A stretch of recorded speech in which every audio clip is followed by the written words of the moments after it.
Subscribe करें pro music channel को और बेल आइकन को दबाना ना भूले ताकि आप देख पाएंगे लेटेस्ट वीडियो सबसे पहले। रिकॉर्डिंग बाय सीमन studio. Lal Babu Raja present by pro music. घर में जवान बेटी बैठल छै हो भैया, घर में जवान बेटी बैठल छै हो भैया, कहाँ से लेबै हम तिलक ले रुपैया, दहेज में मांगै छै गाड़ी 4 पहिया, कहाँ से लेबै हम तिलक ले रुपैया।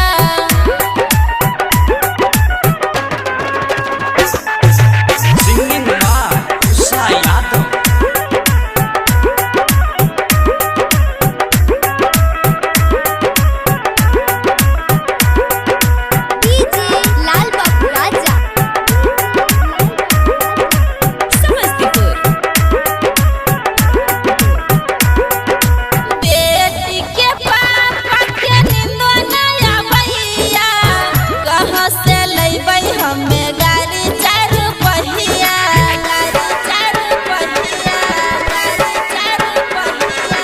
बेटी के पापा के निंदो नया भैया, कहाँ से लेबै हमे गाड़ी 4 पहिया, सब गहना जेवर हमर बन्हु की रखल या, सब गहना जेवर हमर बन्हु की रखल या, कहाँ से लेबै हमे तिलक ले रुपैया, कहाँ से लेबै हमे तिलक ले रुपैया।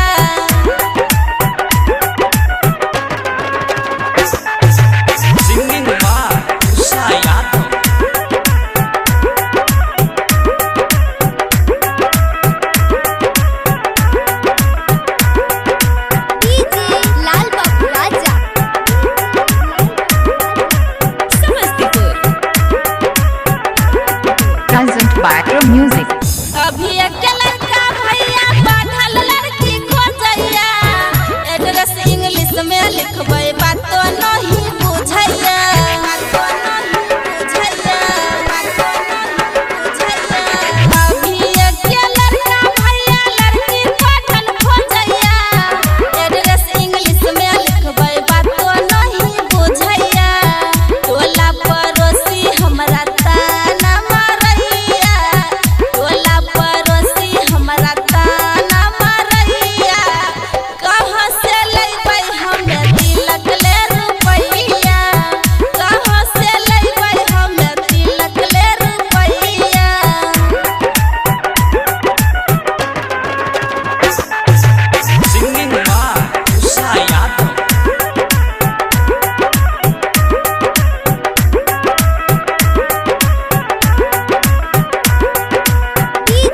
लाल बाबू राजा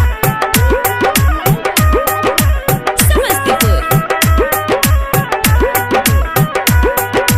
बेटा के पढ़ाबै खातिर लक्ष्य कोचिंग भेजला, बेटी से सब दिन हमे घास काटबैला, काटबैला, काटबैला। बेटा के पढ़ाबै खातिर लक्ष्य कोचिंग भेजला, बेटी से सब दिन हमे घास काटबैला, उषा मौसम के कैन कैन कहैया, उषा मौसम के कैन कैन कहैया, कहाँ से लेबै हमे तिलक ले रुपैया, कहाँ से लेबै हमे तिलक ले रुपैया।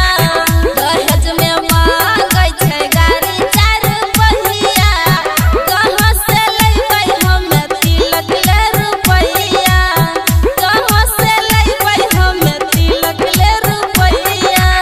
Present by pro music.